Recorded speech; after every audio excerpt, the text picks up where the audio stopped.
An autopsy confirmed the police detective's opinion that the victim was already dead when immolated, having been struck with a blunt object from behind with enough force to stave in the skull. Observing no particular abundance of blood near the site, the police detective gave his opinion that the fatal blow was struck elsewhere, the body having been transported at some point during the night to this low-lying and densely wooded part of the school grounds, and there set alight. The clothes and personal effects of the victim were presumably consumed by the fire. A bottle of paraffin was found beside the body. To add to the macabre circumstances surrounding this grisly find, the head mistress of the school, Miss Sybil Joines, was discovered deceased of natural causes in the early morning hours of the night in question. A representative of the school, Jane Grandison, stenographer, denied any knowledge of the regional school inspector's whereabouts after about 4 p.m., when he left the headmistress's office to conduct a final inspection of the grounds. Her offer to attempt to contact the deceased, employing the method of spirit communication taught at the school, was declined by the authorities, who called it a tasteless publicity stunt. The student who discovered the body was not available for interview, but we have learned that her mother has withdrawn her from enrollment at the school, citing extreme emotional distress. The police are interested in questioning a drifter seen loitering around the grounds earlier in the week. I read, then reread the clipping from which little polygonal shards kept drifting down to settle in the nap of the stained and smelly carpet. I had never heard of the Sybil Joines Vocational School.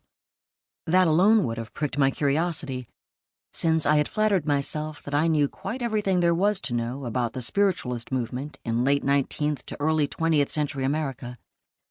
But my discovery also resonated with another of my research interests, the proliferation and popularization of what one might call speech studies, stuttering cures, elocution, orthoepy, Major Beniowski's anti-absurd or phenotypic orthography, Pittman and Gregg shorthand, and other methods of supplanting the arbitrary signs of written language with a sort of score based on the sounds of speech. I am only human. The murder intrigued me too. Had the mystery been solved? Suppose I could solve it, with the methods of scholarship, of course. I closed the book on its interesting passenger and pressed it to my chest. I had the sudden feeling that someone was looking over my shoulder.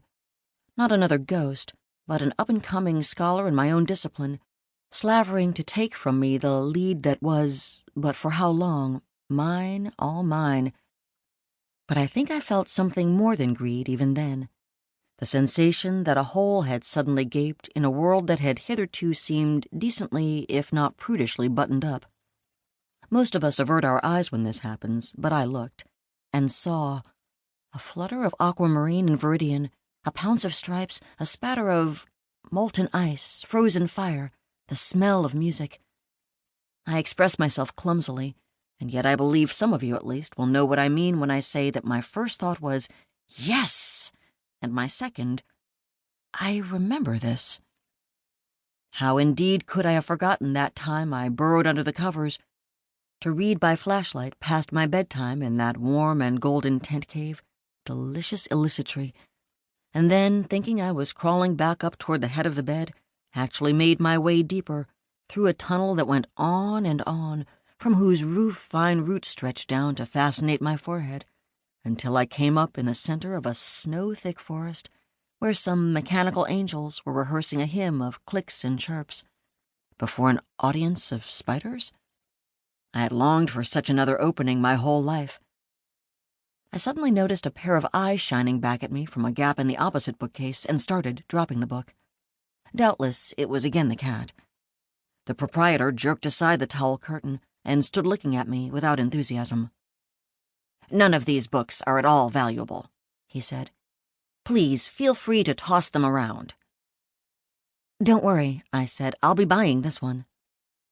He worked out the tax with bad grace and a pocket calculator, but took my money, though he watched the book vanish into my satchel with evident regret. My subsequent researches did nothing to dispel my amazement. Even today, I find myself marveling that an institution that in its heyday raised a public scandal on more than one occasion, and whose theoreticians pursued a vigorous debate with notable intellectuals of the time, should have been effectively forgotten for so many decades. The decline of the spiritualist... To keep listening to this audiobook, I've left you a link in the description so you can do it, at no cost thanks to Audible's 30-day free trial.